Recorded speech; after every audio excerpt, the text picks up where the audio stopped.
성서백주간 소개를 시작하겠습니다. 성서백주간은 파리 외방선교회 소속 마르셀르 도르주 신부님께서 1974년 시작하신 프로그램입니다. 신부님은 도쿄 우에노 성당의 본당 신부로 계시면서 성경 읽기에 대한 필요성을 절감하게 되셨고, 여러 해 동안 수정과 보완을 거쳐 신자들이 성경을 통독할 수 있는 프로그램인 성서백주간을 만들게 되셨습니다. 우리나라에는 장익주교님에 의해 1992년 소개가 되었습니다.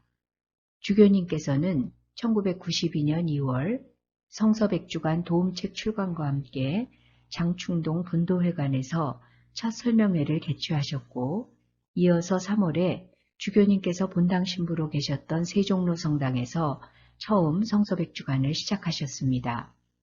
이렇게 시작된 성서백주간은 지금은 여러 교구에서 아주 활발히 진행되고 있습니다.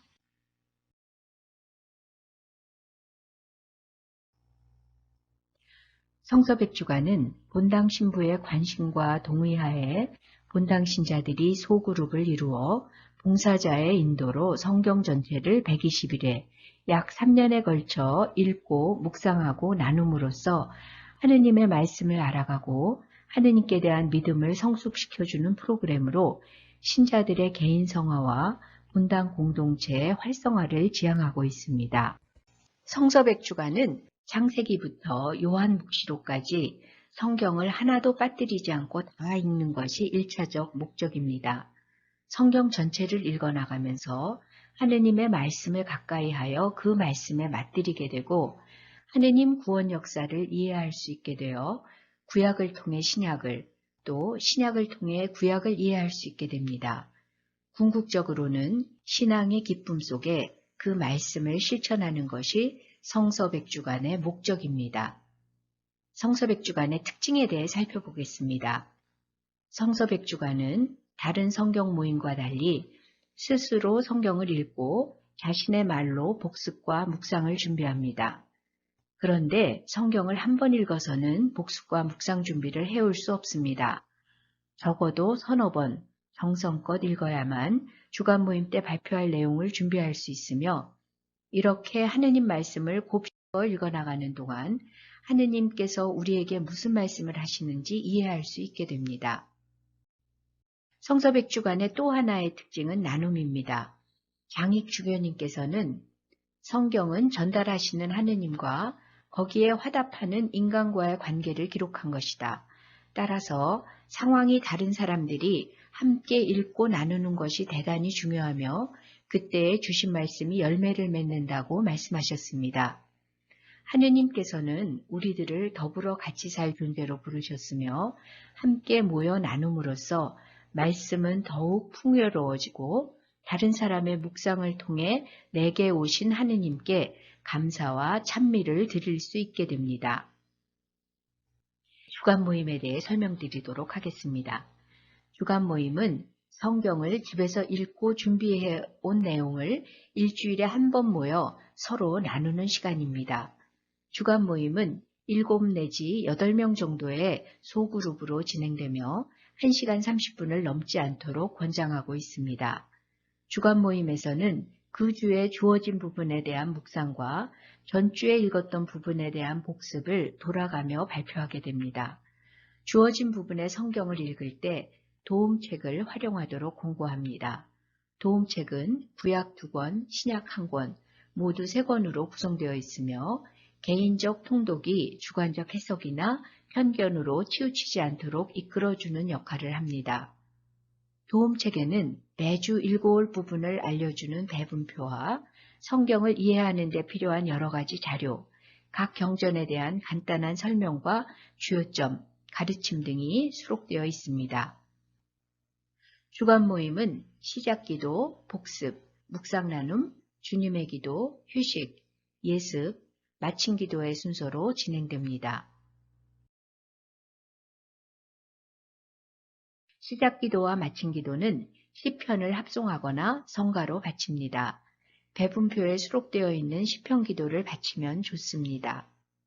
시작 기도를 바치고 그룹원들이 돌아가면서 한 사람당 약 2분 내지 3분 정도 복습해온 내용을 발표합니다. 복습 내용이 긴 경우에는 일부를 발표하도록 합니다. 한 사람이 요약해서 말하면 가능하면 앞 사람과 같은 내용이 중복되지 않도록 다음 사람이 발표하고 싶은 부분 혹은 빠진 내용을 채워 말합니다. 복습은 지난주 묵상을 위해 읽었던 부분을 객관적으로 정리하여 요점을 재확인하는 시간으로 주관적 내용인 묵상과 혼동되지 않도록 분명히 구별해야 합니다.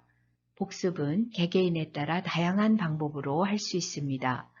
각 장마다 주요점을 찾아 정리하거나 소제목 중심으로 정리를 할 수도 있고 전체 내용을 이야기식으로 정리할 수도 있고 성경의 중요 문장이나 구절을 찾아 인용하며 요점 정리를 하실 수도 있습니다.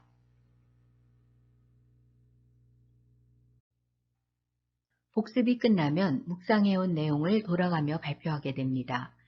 묵상 나눔도 한 사람당 약 3분 정도 발표합니다. 묵상 나눔 시간은 마음에 와닿은 성경 구절을 내 삶에 비추어 보고 느낀 것을 함께 나누는 시간으로 주간 모임에서 가장 중요한 부분이라 할 수 있습니다. 묵상은 그 말씀과 지금 나의 삶과의 연관성 안에서 이루어지는 것으로 다른 사람의 이야기가 아니라 지금 나에게 무엇을 의미하는지 생각해야 한다고 장익주교님께서 말씀하셨습니다. 또 묵상이란 말씀이 촉발한 과거의 기억이나 자신의 이야기를 들려주는 시간이 아니라 그 말씀을 통해 주님께서 나에게 바라는 것이 무엇일까? 주님은 내게서 어떤 변화를 원하시기에 이 말씀을 주시는가를 생각해 보는 것이 중요하다고 의정부 지도신부님이신 이용권 신부님께서도 말씀하셨던 적이 있습니다. 묵상은 마음에 와닿은 어떤 구절이나 문장 또는 단어 하나를 골라 하시거나 혹은 예를 들면 아브라함 이야기와 같이 하나의 이야기를 골라서 하실 수도 있습니다. 묵상해온 내용을 발표하실 때 나누고 싶은 부분이 여러 부분이 있어도 그중 하나를 골라 나누도록 하는 것이 좋습니다. 묵상은 주관적인 것으로 해석이나 설명, 설교가 되지 않도록 주의해야 합니다. 듣고 있다 보면 정말 맞는 말, 좋은 말인데 무미건조한 말솜씨 자랑이 되는 경우도 간간히 볼 수 있습니다. 논란의 성격을 띤 발언은 삼가하도록 합니다. 묵상 나눔을 하는 동안 가장 중요한 것은 서로 마음을 열고 경청하는 것입니다. 당장 무슨 말이라도 해드리고 싶어도 절대로 끼어들지 말아야 합니다. 그루번들은 다른 사람의 묵상을 경청하고 함께 공감하면서 말씀이 더 풍부한 열매를 맺게 된다는 것을 알게 됩니다. 또 함께 나눈 내용은 절대로 밖에서 이야기하면 안 됩니다. 각자 발표가 끝나면 기도하겠습니다 라고 말하고 묵상한 내용과 연관된 결심, 청원, 감사의 내용이 포함된 1인칭의 짧은 기도를 바칩니다.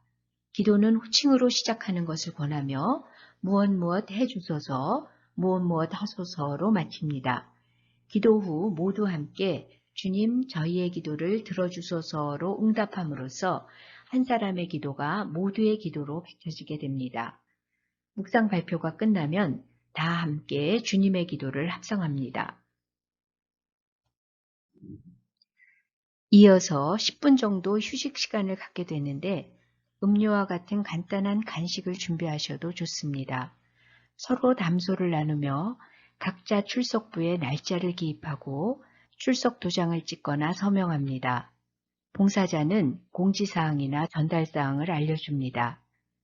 예습 시간에는 봉사자가 다음 시간에 복습과 묵상해올 범위를 알려주고 묵상해올 부분에 대한 간단한 요점을 도움책을 활용하여 이야기해 줍니다. 마친 기도로 주간 모임을 마치게 됩니다.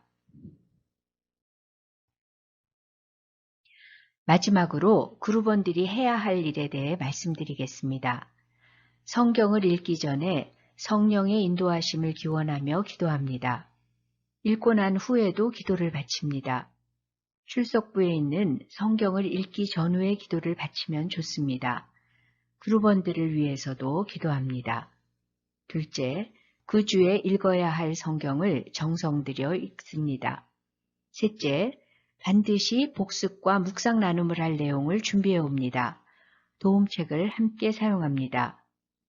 넷째, 성경을 읽어 나가면서 간단한 메모를 하거나 발표할 내용을 짧게 필기해 오면 큰 도움이 됩니다. 다섯째, 매주 모임에 지각 없이 충실히 출석합니다. 불가피하게 결석하게 되는 경우 반드시 봉사자에게 미리 알립니다. 여섯째, 결석할 경우 그 주에 해야 할 과제를 문서나 이메일 혹은 SNS를 통해 제출합니다. 과제를 제출하면 출석으로 인정됩니다. 이상으로 성서백주간 소개를 마치도록 하겠습니다.